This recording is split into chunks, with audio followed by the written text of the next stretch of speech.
اپنے نبی کے ذکر کو اتنا بلند کر دیا ہے، اتنا بلند کر دیا ہے کہ اپنے ذکر سے ملا لیا ہے، بلکہ فرمایا جعل تو ذکر کا من ذکری، سہنا تیرے ذکر کو میں نے اپنا ذکر بنا لیا ہے۔ کیا مطلب؟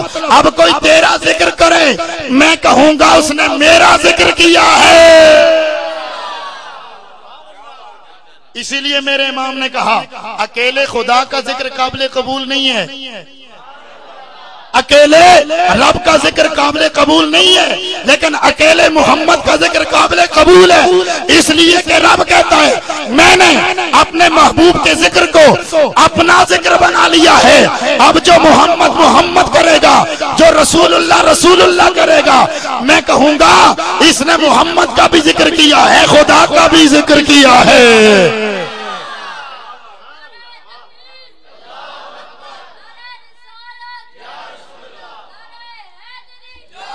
یہی بات سمجھائی میری تاجدار بریلی نے۔ آپ فرماتے ہیں ذکر خدا جو ان سے جدا چاہو ملک رو، ذکر خدا جو ان سے جدا چاہو ملک رو، واللہ یہ ذکر حق نہیں بلکہ کنجی سقر کی ہے۔ اگر اللہ کو رسول اللہ کو چھوڑ کے اللہ کا ذکر کرو گے، یہ دوزخ کی کنجی تو ضرور ہے، میرے نبی کا ذکر اونچا بولو نہیں ہے۔ میں ایک بات کر کے پھر اپنی بات کی طرف آتا ہوں۔ ورفعنا لک ذکرک، سونا ہم نے تیرے ذکر کو بلند کیا ہے۔ اور پتہ ہے کیا کہا؟ ورفعنا ہم نے بلند کیا ہے۔ اے اللہ تو نے خود بلند کیا، کہا ورفعنا، اضافت میں نے اپنی طرف کی ہے، منکروں کو مخاطب کیا ہے۔ ورفعنا اوے بلند ہم نے کیا ہے، تم کیوں جلتے ہو؟ بلند ہم نے کیا ہے۔ آپ کو پتا ہوگا یہ درابی میں چکوال کی طرف جائیں تلگنگ روڈ پہ تو وہاں پر رسول اللہ کے کچھ عاشق تھے، ان کے گھر میں میرے آقا کے مقدس نالین شریف کا ظہور ہوا۔ اونچا بول سبحان اللہ۔ ادھر سے خوشبوئیں صرف گھر میں نہیں، ارد گرد بھی۔ اونچا بول سبحان اللہ۔ میں کچھ کہنا چاہ رہا ہوں، ارد گرد بھی خوشبوئیں، گھر میں بھی خوشبوئیں۔ او جی نہیں فراڈ ہے۔ میں نے کہا اگر فراڈ ہے تو خوشبو کہاں سے آئی؟ مسلم شریف کی روایت ہے، جناب انس بھی فرماتے ہیں، ابو ہریرہ بھی فرماتے ہیں، رسول اللہ ظاہری زندگی میں جن رستوں سے چلتے ایک ہفتہ تک وہ رستے خوشبو سے مہکا کرتے تھے۔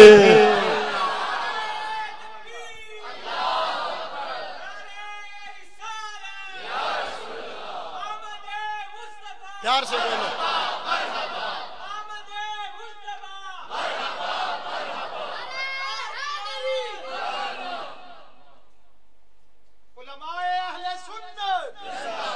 اچھا کیا ہوا؟ رسول اللہ گزرتے وہاں سے خوشبو آتی، اب اس جگہ سے خوشبو آئی، آقا کا دیدار قسمت والوں کو ہوتا ہے، لیکن کسی کے گھر میں ظہور ہو جائے یہ بھی بڑی بات ہے۔ اوے تو فتوے لگاتا رہے، ہمیں تیرے فتووں کا کوئی ڈر نہیں ہے۔ ثناء اللہ قادری منبر رسول پہ بیٹھ کے کہتا ہے اس جگہ سے خوشبو کا آنا اس بات کی دلیل ہے کہ میرے آقا اپنے غلاموں کو نوازنے ان کے گھر میں آئے تھے۔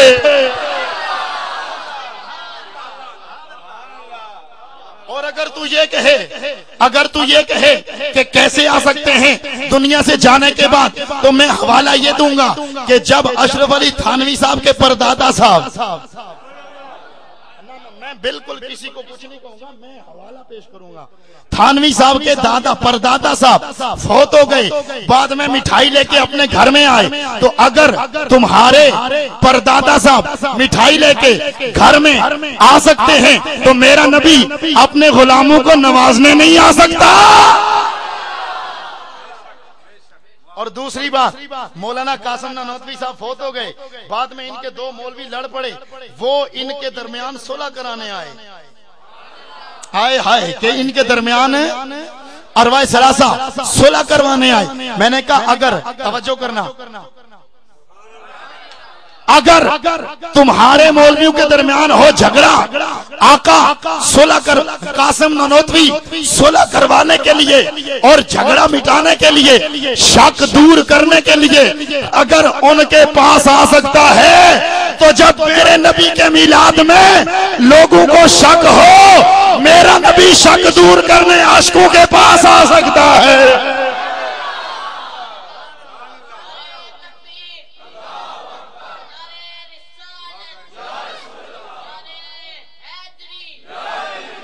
لیکن مجھے افسوس سے کہنا پڑتا ہے، اگر یہاں کوئی ایجنسیز کے بندے موجود ہیں، ہم ان تک یہ رپورٹ پہنچانا چاہتے ہیں، اگر میڈیا کا کوئی آدمی ہے ہم اس تک بھی یہ رپورٹ پہنچانا چاہتے ہیں۔ جب میرے رسول اکرم فخر دو عالم صلی اللہ تعالیٰ علیہ وآلہ وسلم آپ کی مبارک اس آثار آپ سے منسوب اس شے کی طرف جب اس جگہ پر وہاں لوگ برکتیں لینے گئے، کل کی رپورٹ یہ ہے وہاں ادھر کے لوگ نجدی آئے، انہوں نے آ کر اوپر جو شیشہ رکھا ہوا تھا اس کو بھی توڑا، لوگوں کے ساتھ ہاتھا پائی کی ہے۔ ہم کہتے ہیں جناب اہل تشیع کوئی کام کریں، سنیوں نے کبھی نہیں چھیڑا، وہابی کوئی کام کریں، سنیوں نے کبھی نہیں چھیڑا، یہ سنیوں کو کیوں چھیڑا جا رہا ہے؟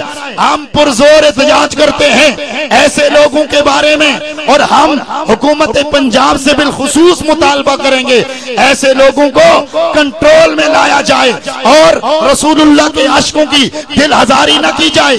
اگر ہمیں مجبور کیا گیا تو پھر اگر وہ لوگ دہشت گردی کر سکتے ہیں، ہم نے یہ تو قسم کھائی ہے کہ پاکستان بچائیں گے، لیکن پاکستان میرے رسول کی عزت سے آگے نہیں ہے۔ ہم کہتے ہیں اگر رسول کی عزت قائم ہے پاکستان بھی قائم ہے، اور اگر میرے رسول کی عزت پہ کوئی انگلی اٹھی، ایک پاکستان نہیں کروڑوں پاکستان نبی کی عظمت پہ قربان ہے۔